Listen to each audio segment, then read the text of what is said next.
Dahulu dia adalah seorang penyair yang sangat terkenal dan pernah dihukum mati oleh Nabi Shallallahu Alaihi Wasallam. Tapi justru diampuni mendapatkan selendang Nabi Shallallahu Alaihi Wasallam. Inilah kisah seorang sahabat yang bernama Sayyidina Ka'ab bin Zuhair radhiyallahu taala anhu warḍah. Assalamualaikum warahmatullahi taala wabarakatuh. Apa kabar kalian semua? Semoga kalian selalu baik-baik.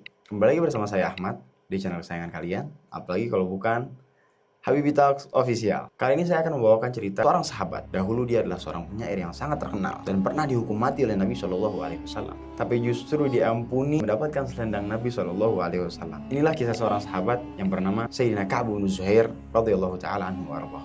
Ka'ab bin Zuhair adalah seorang penyair besar, putra dari seorang penyair Zuhair bin Abi Salamah yang cukup populer pada saat itu. Saat saudaranya yang bernama Bujair masuk ke dalam Islam, ia membuat satu syair yang isinya mencaci Rasul dan sahabatnya Abu Bakar.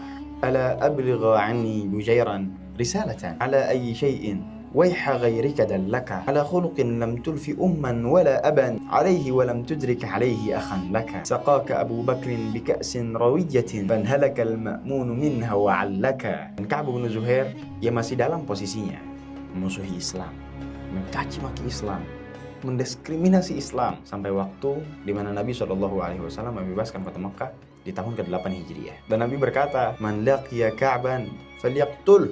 Barang siapa yang bertemu dengan Ka'ab bin Zuhair, maka bunuhlah dia. Bujair segera memberitahu saudaranya tentang perintah Nabi Shallallahu Alaihi Wasallam yang gak main-main. Cepatlah lari, masuklah dalam Islam, jangan sampai engkau terbunuh. Ka'ab bin Zuhair pun sadar. Lalu ia bergegas berangkat menemui Rasulullah Shallallahu Alaihi Wasallam. Ia mendatangi Sayyidina Abu Bakar radhiyallahu taala anhu warḍah untuk membawanya dengan selamat sampai ke hadapan Nabi Muhammad Shallallahu Alaihi Wasallam. Sahabat yang melihatnya geram dan ingin menghabisinya, saking banyaknya ucapan-ucapannya yang menyinggung Nabi Muhammad Shallallahu Alaihi Wasallam. Ia datang untuk berbaiat dengan Nabi Shallallahu Alaihi Wasallam dan mengikrarkan Islamnya. Kemudian Nabi memaafkannya. Ka'ab bin Zuhair pun terkagum-kagum melihat kasih sayangnya Nabi Muhammad SAW.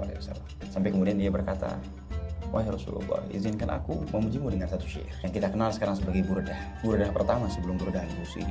Ia berkata, "Banat su'adu faqalbi al-yawma matbulu, mutayyamun ithraha mifda makbulu, amba'tu anna Rasulullahi aw'adani, wal 'afwu 'inda Rasulillahi مأمول وقد أتيت رسول الله معتذرا والعذر عند رسول الله مقبول إن رسول الله لسيف يستضاء به مهند من سيوف الله مسلول."